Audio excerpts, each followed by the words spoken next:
Bonjour, Morning Brief du 18 juin 2018. Avant tout, je vous souhaite donc Eid Mabrouk et Inch'Allah Kol Aam wa Antum Bkhir. Donc, commentaire marché ce matin.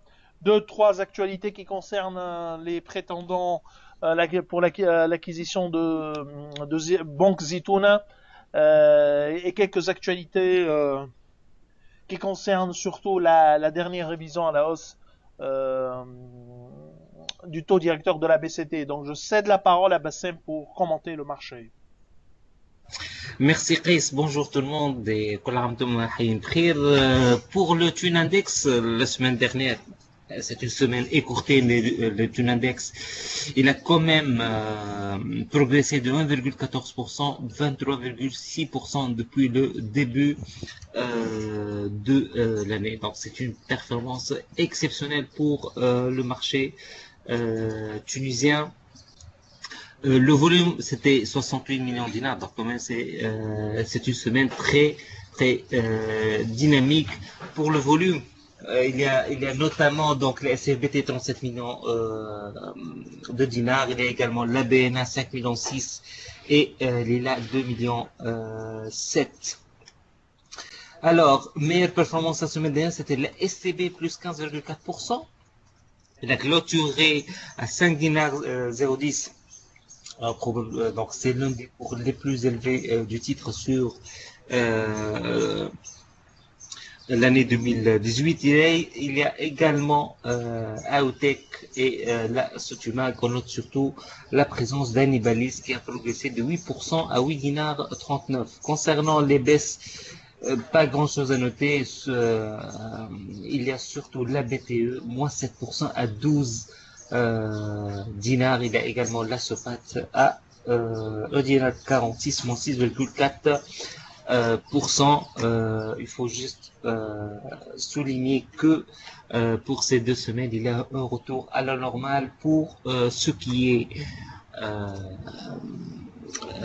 des horaires de cotation. Et il faut juste rappeler que pour l'augmentation de capital de la BNA par incorporation des réserves, bien sûr, les nouvelles actions seront échangeables à partir du 20. Et donc, il y a aujourd'hui et demain pour corriger la parité. Je cède la parole à Reiss. Merci Bassem. Donc on commence par la liste des candidats publiés par les candidats à l'acquisition de Banque Zitouna. 70%, environ 69,15% de Banque Zitouna et 70% de Zitouna Takefel.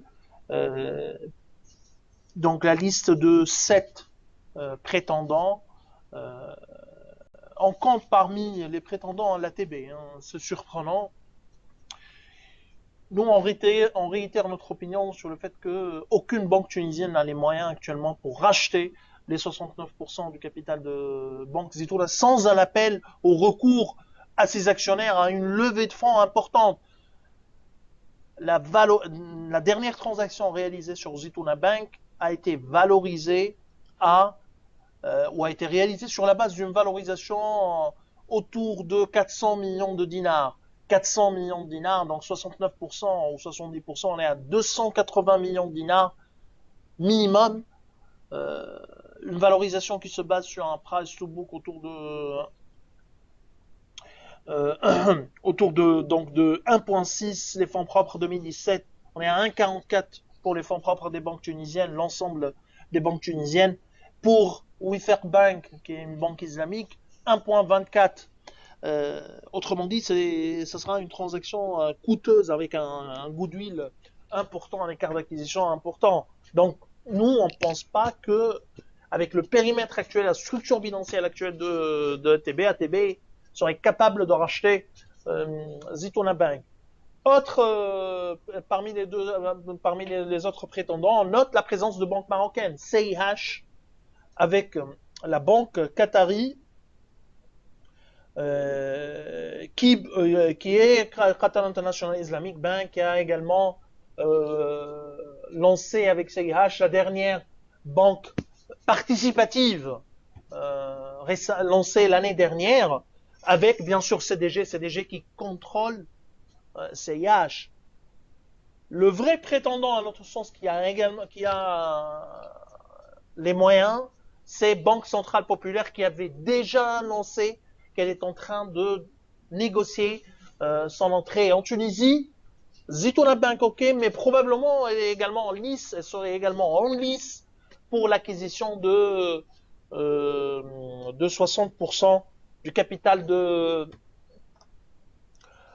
BTK et qui est en négociation avec Banque Populaire, avec BCP Caisse d'épargne. Il y a Coris Bank, Coris Holding plutôt, qui détient Coris Bank et l'assurance qui est en holding burkinabé. Société Mèche de Tunisie. Mèche de Tunisie, c'est une société qui est contrôlée par des Qataris, une société touristique intégrée qui est de droit tunisien. Hein. Il y a également Fatih Naif, le groupe Fatih Naif, qui détient également une participation dans Cartas Cement. Donc nous on connaît pas, sauf le consortium Amana tunisien, on le connaît pas. Et Moulin Holding également en Tunisie, ce consortium on le connaît pas, du moins pour le moment. Donc mais ça, le Moulin Holding c'est Triki, mais on connaît pas qui est également actionnaire de la banque. Donc on verra si quel sera le prétendant qui et la valorisation, sachant que le Karama Holding avait annoncé au départ un budget de cession de 500 millions de dinars. Pour le moment, 0 dinar, mais il y a de fortes chances de réaliser une importante transaction sur Banque Zitouna. Alors,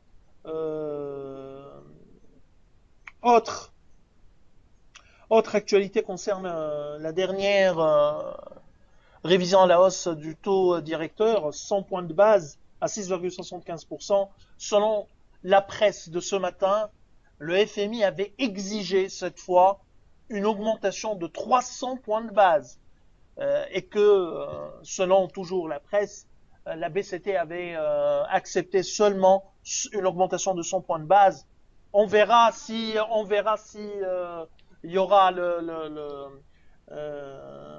une autre révision à la hausse après ces 100 points de base, sachant que le FMI, contrairement à ce qu'il raconte au niveau de son communiqué, le temps était très dur selon les médias. Le temps cette fois-ci était vraiment très très dur.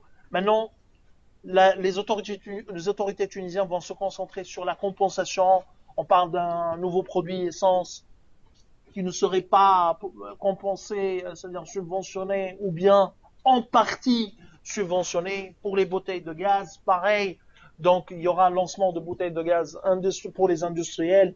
Donc il y a du travail à faire au niveau des autorités en ce qui concerne le budget de subvention des hydrocarbures après avoir augmenté le taux directeur, sachant qu'en Égypte, durant les 2 derniers jours, il y a eu une augmentation importante aussi bien des hydrocarbures, 50% par exemple pour les produits, pour l'essence, disons à la pompe, et il y a eu également des augmentations de la facture énergétique, notamment pour l'électricité. Bon, la PBT annonce qu'il y aura la dérogation pour les crédits immobiliers, crédits de prêt ou d'habitation pour les Tunisiens. Ça, je pense que c'est une décision plutôt politique.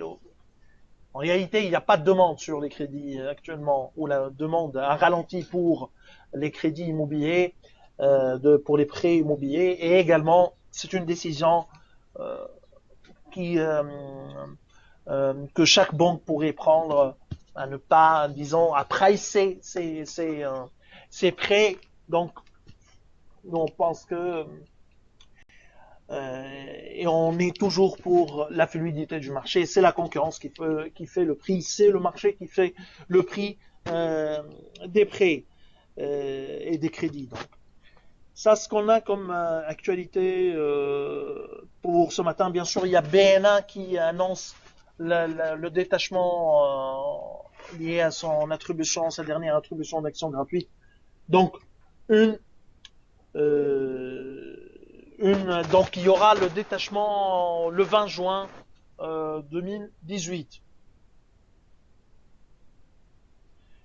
Donc ça, ce qu'on a comme actualité. Je vous souhaite encore une fois Eid Mabrouk. Inch'Allah, kul aam wa antum khayr. Je vous remercie pour votre attention et je vous souhaite bon début de semaine et bonne journée.